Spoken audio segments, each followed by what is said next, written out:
Hello everyone, welcome to my channel. आज हम लोग क्लास 9 की जो एनसीईआरटी एग्जाम्पलर है इसकी chapter number 6 lines and angles की एक्सरसाइज 6.4 का सैम्पल क्वेश्चन 1, 2 एंड 3 सॉल्व करेंगे। तो फर्स्टली देखते हैं सैम्पल क्वेश्चन 1 में क्या गिवन है। In figure M and N are two plane mirrors perpendicular to each other. Show that incident ray CA is parallel to reflected ray BD. Question में हमें given है कि M और N ये to plane mirrors हैं जो कि एक दूसरे के परपेंडिकुलर रखे गए हैं।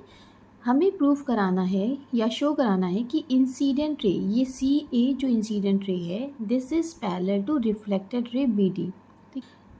कोई भी टू लाइंस पैरेलल तब होंगी जब हम या तो करस्पॉन्डिंग एंगल्स इक्वल शो कर दें या हम अल्टरनेट एंगल्स इक्वल शो कर दें या हम को इंटीरियर एंगल्स का सम जो है वो 180 डिग्री के इक्वल प्रूव कर दें, तो हम कह सकते हैं कि गिवन लाइंस कैसी हैं, पैरेलल हैं। ये जो पॉइंट है यहाँ पे ये भी पॉइंट गिवन है क्वेश्चन में, ठीक है। तो अब देखिए यहाँ पे अगर हम BPAO ये जो क्वाड्रिलेटरल बन रहा है इसमें हमें ये पता है कि इस क्वाड्रिलेटर में ये एंगल O जो है वो 90 डिग्री का है, ठीक है।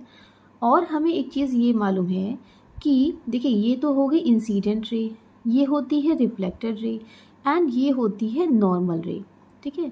तो हमें ये पता है कि जो नॉर्मल रे होती है वो और मिरर के बीच में बनता है 90 डिग्री का एंगल, ठीक है। तो इट मीन्स अगर हम इस एंगल को देखें तो ये क्या हो जाएगा, 90 डिग्री का होगा। और सेम इसी तरीके से यहाँ पे ये क्या है, नॉर्मल रे है, तो नॉर्मल रे एंड मिरर के बीच में बनता है 90 डिग्री का एंगल। तो इट मीन्स ये भी एंगल क्या हो गया, 90 डिग्री का हो गया, ओके। तो इस क्वाड्रिलेटर में 3 एंगल्स हमारे 90 डिग्री के निकल आए हैं। तो इट मीन्स हम फर्स्टली यहाँ पे एंगल P की वैल्यू निकाल लेते हैं। तो पहले जो क्वेश्चन में गिवन है वो लिख लेते हैं। गिवन है कि M is perpendicular to N to show या टू प्रूव लिख सकते हैं कि CA is parallel to BD। Proof, firstly हम कोऑर्डिनेटर ले लेते हैं। इन क्वाड्रिलेटरल BPAO तो यहाँ पे angle O plus angle PAO plus angle APB plus angle PBO is equal to 360 degree. और ये चीज़ हम लोगों ने क्यों लिखी है कि sum of angles in quadrilateral is 360 degree, ठीक है। तो यहाँ पे एंगल O 90 डिग्री का गिवन है, एंगल PAO ये भी 90 डिग्री का है क्योंकि नॉर्मल जो है वो मिरर से 90 डिग्री का एंगल फॉर्म कर रही है। एंगल PBO ये भी एंगल 90 डिग्री का है, ठीक है। सो दिस इम्प्लाइज दैट कि 90 degree plus angle APB plus ये वाला एंगल भी 90 का है is equal to 360 degree. And इसका रीज़न यहाँ पे लिखेंगे कि because M is to N, इसलिए हमने कहा ये वाला एंगल क्या है, 90 डिग्री का है। एंड इसके लिए रीज़न क्या हो जाएगा कि normal ray is perpendicular to mirror, okay. तो this implies that angle APB is equal to, यहाँ पे ये 90 डिग्री 270 डिग्री के हो गए। इट मीन्स APB की वैल्यू क्या निकलेगी, ये भी निकलेगी 90 डिग्री की, ओके। तो ये हो गई हमारी इक्वेशन नंबर 1। अब यहाँ पे देखिए जो ट्राइंगल बन रहा है BPA वाला ट्राइंगल, इस ट्राइंगल में ये एंगल हमें 90 डिग्री का मिला है, तो इन दोनों एंगल का सम भी क्या होगा, 90 डिग्री का होगा। तो यहाँ पे लेते हैं in triangle BPA angle P plus angle PAB plus angle ABP is equal to 180 degree by angle sum property, okay। So this implies that this value is equal to 90 degree plus angle PAB plus angle ABP is equal to 180 degree. This implies that कि यहाँ पे PAB की जगह पे PAB, ये इस angle की जगह पे हम एंगल 2 लिख सकते हैं। ABP एंगल 3 गिवन है, तो angle 3 is equal to 180 degree minus ये 90 डिग्री इधर आ जाएगा, तो 90 डिग्री में 90 डिग्री वैल्यू आ जाएगी इसकी।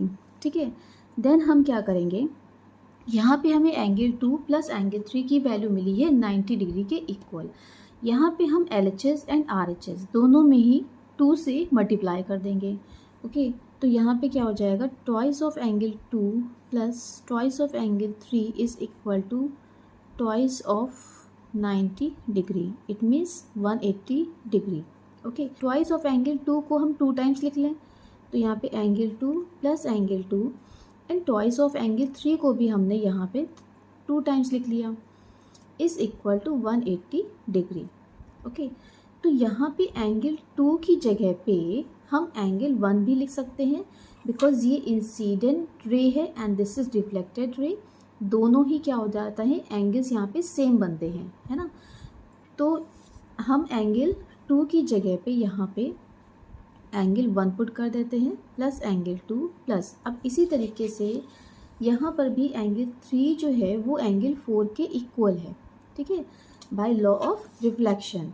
तो यहाँ पे लिख सकते हैं एंगल 3 प्लस angle 4 is equal to 180 degree, और यहाँ पे इसका रीज़न लिखेंगे कि बाय लॉ ऑफ रिफ्लेक्शन।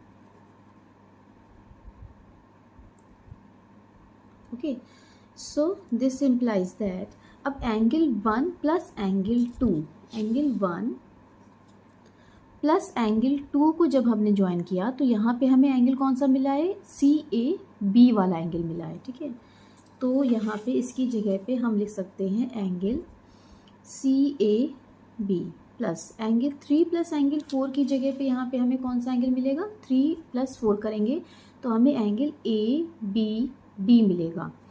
ठीक है, तो यहाँ पे लिख सकते हैं एंगल ABD, है ना, इज़ इक्वल टू 180 डिग्री। और ये जो एंगल्स हैं, यानी कि ये जो दो एंगल्स हमने 180 डिग्री के इक्वल शो किए हैं, ये किस टाइप के एंगल हैं, देखिए CAB वाला एंगल एंड ABD वाला एंगल। अगर हम इनको इस तरीके से ड्रॉ करें, ये इस तरीके से, ठीक है, ये D है, ये B है, A point and C point. ठीक है, यहाँ पे हमने ये प्रूव कराया है, ये इन दोनों का सम जो है वो है 180 डिग्री के इक्वल। और ये किस टाइप के एंगल हैं, ये को इंटीरियर एंगल्स हैं जिनका सम हमने ये शो कर दिया कि 180 डिग्री के इक्वल है। सो वी कैन से कि यहाँ पे CA वाली जो रे है वो DA के क्या है, DB के क्या है, पैरेलल है। Okay, so this implies that कि CA is parallel to BD, and यहाँ पे रीज़न लिख सकते हैं कि बिकॉज सम ऑफ को इंटीरियर एंगल इज 180 डिग्री। तो ये हो गया हमारा proof, hence proved. Now sample question 2 में क्या गिवन है कि prove that the sum of the 3 angles of a triangle is 180 degree. तो अभी तक जो हम लोग पढ़ रहे थे कि एंगल सम प्रॉपर्टी क्या होती है कि ट्राइंगल के तीनों एंगल्स का सम जो होता है वो 180 डिग्री के इक्वल होता है। और अब हम लोग क्या करेंगे, इसी चीज़ की हम प्रूविंग समझेंगे, इसका प्रूफ समझेंगे कि ऐसा क्यों होता है। ठीक है, तो यहाँ पे क्वेश्चन में गिवन क्या है, फर्स्टली लिख लेते हैं। गिवन है ट्राइंगल ABC। टू प्रूफ कराना है कि angle A plus angle B plus angle C is equal to 180 degree. ठीक है, तो यहाँ पे फर्स्टली हम लोग कंस्ट्रक्शन करेंगे। तो कंस्ट्रक्शन में हम लोग एक लाइन जो है वो इसके पैरेलल यहाँ पे ड्रॉ करेंगे। ठीक है, जो कि BC के क्या है, पैरेलल है। ठीक है, यहाँ पे हमने इसको मान लिया ये EF वाली लाइन है। ओके, और यहाँ पे जो एंगल्स फॉर्म हो रहे हैं, सपोज हमने इसके एंगल्स मान लिए 1, 2 एंड 3, ठीक है। और ये जो एंगल यहाँ पे बन रहा है इसको हमने एंगल 4 मान लिया एंड इसको हमने एंगल 5 मान लिया। तो यहाँ पे हमने कंस्ट्रक्शन क्या किया है कि draw EF which is parallel to BC। तो प्रूफ,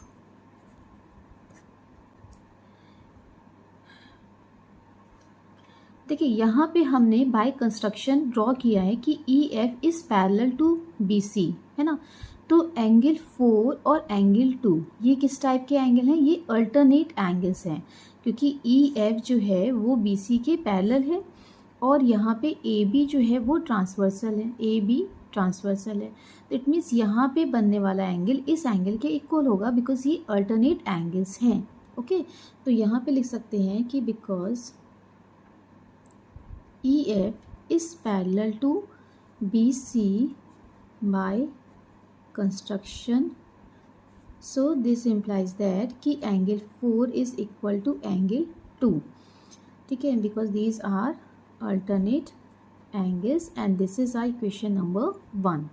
ओके, इसी तरीके से यहाँ पे EF क्योंकि BC के पैरेलल हमने ड्रॉ करी है तो एंगल 5 जो होगा वो एंगल 3 के इक्वल होगा, क्योंकि ये भी कैसे हैं, अल्टरनेट एंगल्स हैं, ठीक है। यहाँ पे भी ये अगर हम, क्योंकि ये दोनों लाइंस पैरेलल हैं, यहाँ पे ये ट्रांसवर्सल गया है तो यहाँ पे बनने वाला एंगल इस एंगल के इक्वल होगा। ओके, तो यहाँ पे लिख सकते हैं कि because EF is parallel to BC by construction, so this implies that कि angle 5 is equal to angle 3 because these are alternate angles, और इसको हमने मान लिया इक्वेशन नंबर 2। ओके, अब यहाँ पे जो एंगल 4 है, एंगल 1 है एंड एंगल 5 है, ये तीनों मिलकर के क्या बना रहे हैं, एक लीनियर पेयर फॉर्म कर रहे हैं। यहाँ पे इस एंगल, ये पूरा क्या बन रहा है, लीनियर पेयर बन रहा है, और ये किन 3 एंगल से मिलके बना है, एंगल 4, एंगल 1 एंड एंगल 5 से मिलके बनाए, है ना। तो यहाँ पे लिख सकते हैं कि because angle 4 plus angle 1 plus angle 5 is equal to 180 degree, और इसका रीज़न क्या हो गया, because these are linear pair. Okay,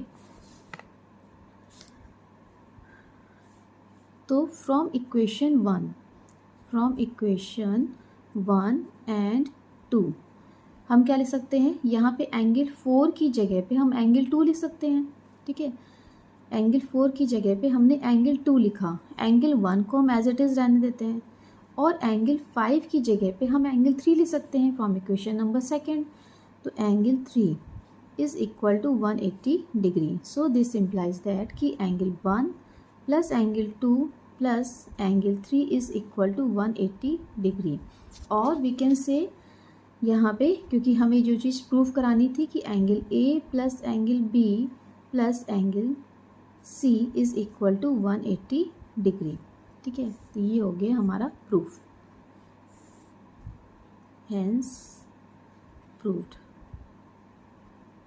now sample question 3 is bisectors of angle B and C of a triangle ABC intersect each other at the point O. Prove that angle BOC is equal to 90 degree plus half of angle A। यहाँ पे हमें given है कि triangle ABC में angle B and angle C के जो bisectors हैं वो एट द पॉइंट O पर इंटरसेक्ट कर रहे हैं, ठीक है। तो हमें प्रूव कराना है कि एंगल BOC, ये जो एंगल है BOC, this is 90 degree plus half of angle A, ठीक है। ये चीज़ हमें प्रूव करानी है। तो फर्स्टली इसमें गिवन क्या है लिख लेते हैं। गिवन है कि in triangle ABC BO and CO are bisectors of angle B and angle C respectively. Okay, तो टू प्रूफ कराना है कि angle BOC is equal to 90 degree plus half of angle A। तो इसका प्रूफ समझते हैं। देखिए, फर्स्टली तो हमें पता है कि ट्राइंगल ए बी सी में एंगल ए बी एंड सी इन तीनों का सम क्या होगा, 180 डिग्री के इक्वल होगा। ओके, तो फर्स्टली हम ये लिख लेते हैं कि in triangle A B C angle A plus angle A B C plus angle A C B is equal to 180 degree because of angle sum property. Okay, तो यहाँ पे अगर हम इन LHS एंड RHS दोनों में ही अगर हम हाफ कर दें, ठीक है, तो यहाँ पे वैल्यू क्या हो जाएगी, अगर हम सब में हाफ से मल्टीप्लाई कर रहे हैं तो half of angle A plus half of angle A B C plus half of angle A C B is equal to half of 180 degree.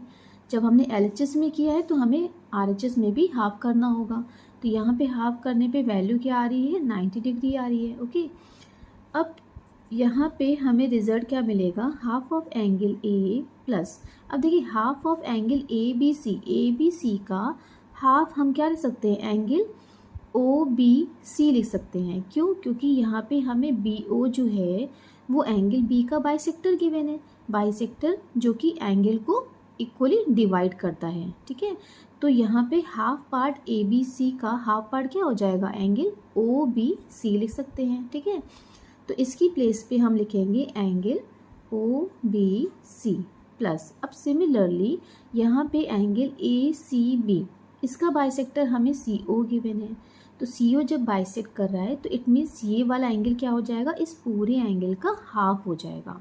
ठीक है, क्योंकि इक्वली डिवाइड हो रहा है, तो यहाँ पे हम इसकी जगह पे ए सी बी की जगह पे हम एंगल ओ सी बी लिख सकते हैं, तो O C B is equal to 90 degree. ठीक है, इसको हमने इक्वेशन नंबर 1 एज्यूम कर लिया। देन अब ट्राइंगल हम लेंगे बी ओ सी वाला ट्राइंगल, तो इन ट्राइंगल बी ओ सी, तो यहाँ पे भी इनके तीनों एंगल्स का सम क्या होगा, 180 डिग्री के इक्वल होगा by angle sum property.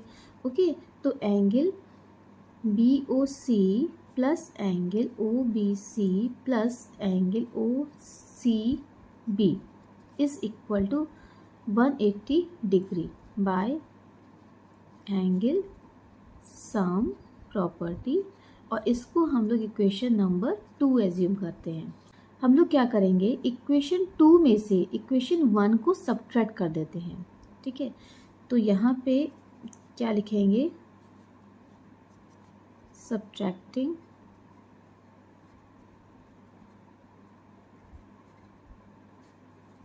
Equation 1 from equation 2। ठीक है, तो 1 को हम 2 में से सब्ट्रैक्ट कर देते हैं, तो हमें क्या मिलेगा, angle B O C plus angle O B C plus angle O C B minus यहाँ पे क्या हो जाएगा, half of angle A plus O B C plus angle O C B is equal to, यहाँ पे इनके तीनों angles का सम क्या है, 180 डिग्री माइनस 90 डिग्री। LHS में से LHS को सब्ट्रैक्ट किया एंड RHS में से RHS को सब्ट्रैक्ट किया। ओके, तो यहाँ पे हमें रिजल्ट क्या मिलेगा, हम माइनस साइन से अंदर मल्टीप्लाई कर देते हैं, तो angle B O C plus angle O B C plus angle O C B is equal minus half of angle A minus angle O B C minus angle O C B is equal to 90 degree. यहाँ पे हमने minus sign को अंदर जब हम open करेंगे bracket तो ये निगेटिव हो जाएंगे, है ना, साइन चेंज हो जाएंगे सबके, तो यहाँ पे ओ बी सी माइनस का है एंड ये प्लस का है, तो ये दोनों कैंसिल हो गए, ओ सी बी प्लस का है, ये माइनस का है, तो ये भी कैंसिल हो गए। तो हमें रिजल्ट क्या मिला, यहाँ पे रिजल्ट मिलेगा कि angle B O C minus half of angle A is equal to 90 degree. ठीक है, तो angle B O C is equal to क्या हो जाएगा, 90 डिग्री, और ये माइनस का है इधर आएगा तो प्लस में चेंज हो जाएगा, हाफ ऑफ एंगल ए। ठीक है, तो ये हो गया हमारा प्रूफ। तो यहाँ पे लिख सकते हैं हेंस प्रूव्ड। आई होप ये तीनों ही सैम्पल क्वेश्चंस आपको समझ में आए होंगे। अगर मेरी वीडियो पसंद आई है तो प्लीज़ इसको लाइक शेयर एंड सब्सक्राइब करना मत भूलिएगा। Thanks for watching.